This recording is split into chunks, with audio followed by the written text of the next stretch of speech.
berdasarkan mekanisme tata tertib pasal 312 dan 313 mengacu kepada pasal 164 yang disampaikan tadi,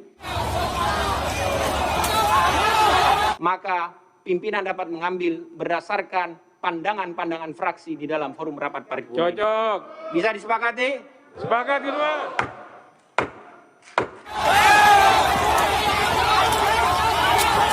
Negara kita yang katanya negara Pancasila sekarang menjadi negara Pancasila.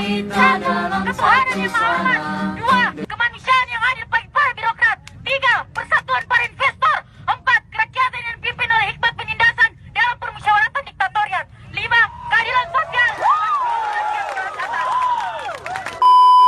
Langsung aja gue pengen bahas Omnibus Law.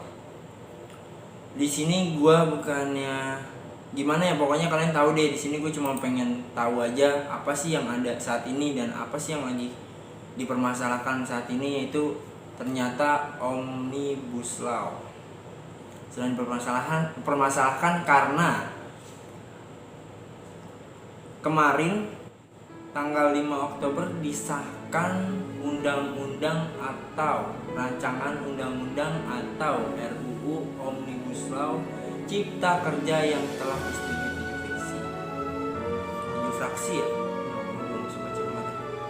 yang terdiri dari PDIP, Golkar, Gerindra, Partai Nasdem, PKB, P3 dan PAN. Namun ada 2 fraksi yang menolak, yaitu Partai Demokrat dan PKS.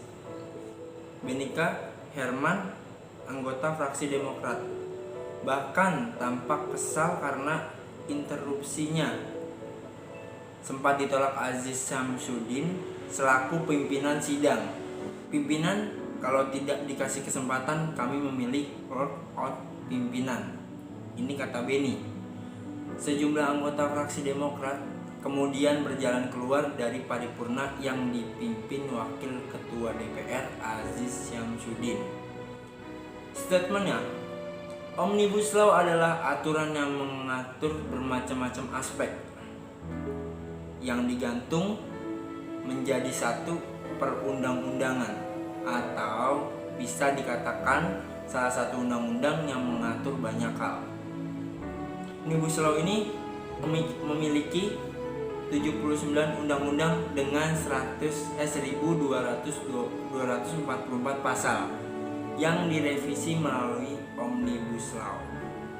Undang-undang direvisi agar investasi dapat semakin mudah masuk ke Indonesia. Jadi undang-undangnya direvisi supaya makin mudah Indonesia mendapat investasi. Sikap-sikap fraksi dalam sebutannya Ketua Badan Legislasi DPR Supratman Adi Aktas mengatakan 7 fraksi di DPR menerima hasil panitia dan menyetujui agar RUU Omnibus Law disahkan. Dalam pandangan perwakilan fraksi PDIP Andreas Edi S menyatakan pihaknya menyetujui mengesahkan RUU Omnibus Law. Sikap senada juga ditunjukkan fraksi Golkar Nurul Arifin mendukung pengesahan RUU tersebut. Taufik Basari, juru bicara fraksi Nasdem, menyatakan bahwa mendukung pengesahan RUU atau rancangan undang-undang yang disebutnya dapat memudahkan berusaha dan perizinan sehingga dapat menciptakan lapangan kerja. Adapun justru bicara fraksi PKB Abdul Wahid menyatakan dapat menerima dan menyetujui rancangan undang-undang atau RUU Omnibus Law menjadi undang-undang dengan banyak catatan tanpa menjelaskan detailnya. Juru bicara fraksi P3 Ahmad Bayadowi menyatakan pihak menerima RUU atau rancangan undang-undang tersebut apabila setelah ada perbaikan terhadap jumlah klaster di antara masalah ketenagakerjaan.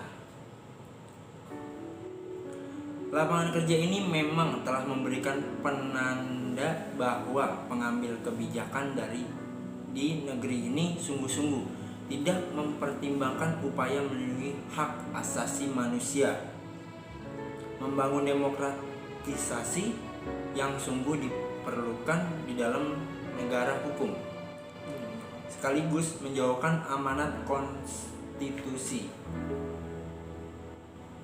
Maka tepat kiranya kalau kita bersama-sama untuk tegas menolak Omnibus Law yang pada Senin 5 Oktober kemarin atau 2 hari sebelumnya begitu cepat dikejar pengesahannya dalam rangka memastikan kepentingan oligarki. Oligarki itu apa sih? Oligarki adalah persekutuan jahat antara perusahaan dan pejabat, pemerintah atau aparat keamanan yang menggunakan berbagai cara untuk merampas sumber penghidupan masyarakat dengan alih pengadaan lahan. Untuk apa? Untuk kepentingan umum tanpa indikator yang bisa dipertanggungjawabkan dengan jelas. Sampai di sini tolong dipahami. Oke, kita masuk ke statement poin-poin yang akan terjadi jika Omnibus Law tetap disahkan. Ini penting dan ini banyak yang menjadi kontroversi. 1. Tidak adanya upah UMK atau UMSK. UMK itu upah minimal kerja. UMSP yang ada hanya UMP. UMP itu upah minimum provinsi. 2. Tidak adanya uang pesangon bagi yang di PHK atau hak PMTK dihapus. 3. Uang penggantian hak 15% dihapus. 4. Uang pengunduran diri atas kemauan diri sendiri dihapus. Hak atas pekerja meninggal dunia dihapus. Sebelumnya, maaf, gue pernah melihat pamflet atau banner dari sosial media itu ada tulisan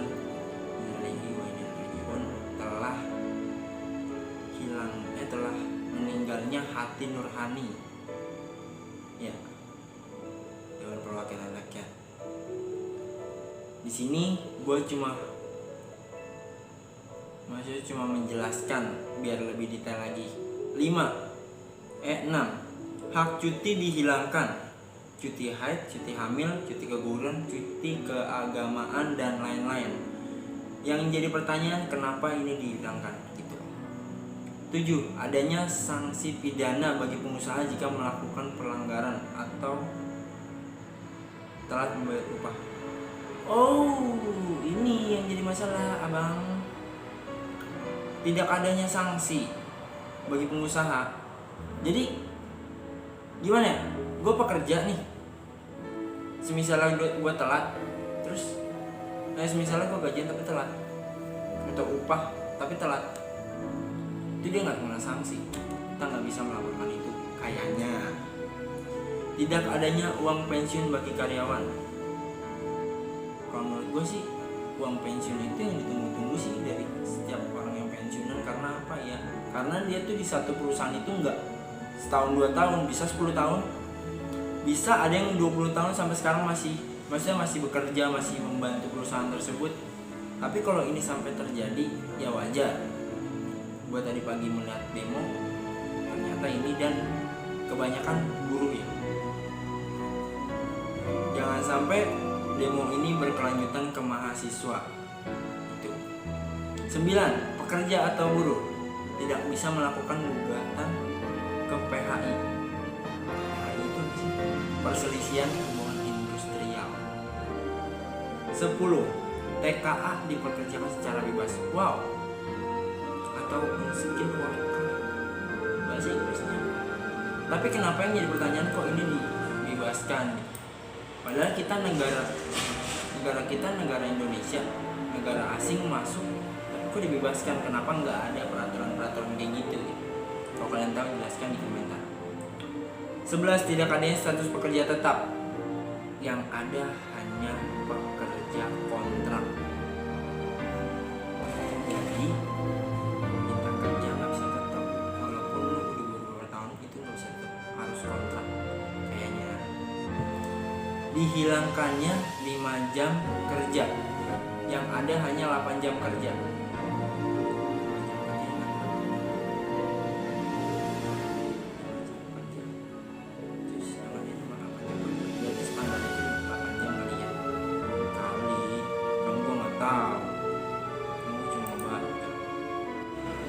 Ya pokoknya kalian komentar di bawah kalau misalnya kalian punya materi buat rancangan ini, kalian komentar di bawah. Kalian bisa juga kirim email ke tim.ardiansa3@gmail.com.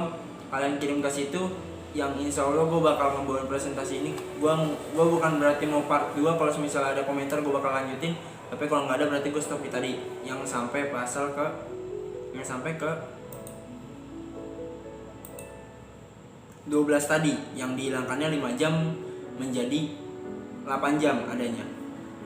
Mungkin kalau kalian mau nambahin bisa, kalian tinggal ini aja kalian tinggal email aja ke tim biar langsung maksudnya nanti kita juga nggak sembarang ya buat langsung presentasi, karena takutnya pas kita ngebacain ada unsur kontroversi di bawahnya.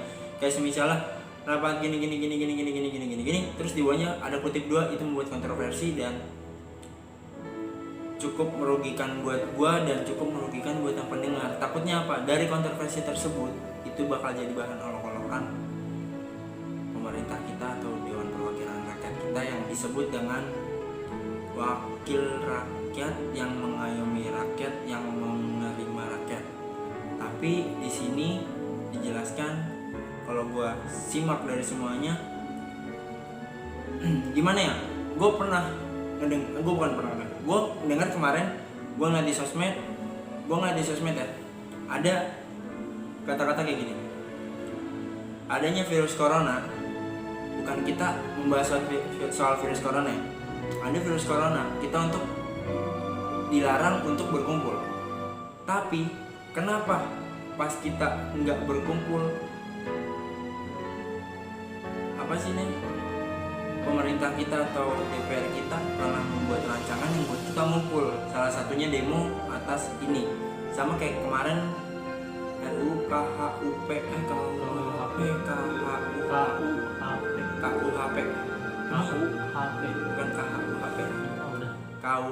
itu pokoknya kemarin yang masalah cewek ini itu alhamdulillah sekarang nggak terlaksana, dan itu walaupun udah disahkan itu nggak jadi ini cuma sebagian doang yang diterima dengan rakyat. Tapi gue mohon di sini, gue pekerja dan gue rakyat, gue orang nggak ada, gue minta tolong dipertimbangkan lagi soal ini. Bukan berarti gue bukan sok pintar atau apa, tapi di sini gue ngerasa banyak kok semua yang ada, maksudnya banyak kok di sekitar gue yang ngajak, ayo kita ngerasa ini kita buka suara kita rakyat kita ini.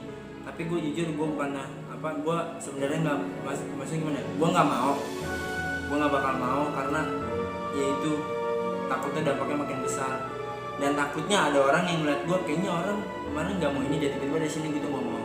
Yang insya Allah gue nggak bakal datang untuk demo. Bukan berarti gue nggak punya harga diri untuk rakyat atau negara, tapi yang jujur gue cuma nggak mau ada kontroversi lagi soal ini.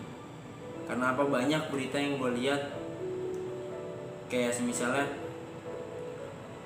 ulama Indonesia sedang diserang untuk dijatuhkan atau apa, itu gue udah hancur parah. Karena apa, seorang ulama yang benar-benar mendidik kita dan mengasih tahu yang secara benar, tapi malah jadi ya begitulah friend, lu pasti tahu deh Oke, mungkin sekian aja video Ardiansa Team. Kalau kalian suka kalian like, kalau nggak suka di dislike juga nggak apa-apa, gue ikhlas.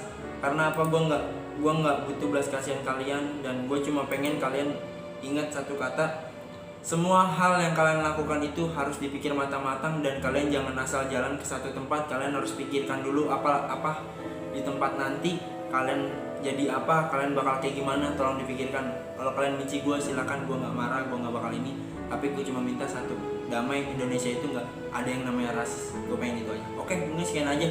Wabillahi taufiq wal hidayah. Wassalamualaikum warahmatullahi wabarakatuh. Semoga yang terjadi tidak akan terjadi, amin. Semoga ini nggak terjadi, amin. Oke, bye bye.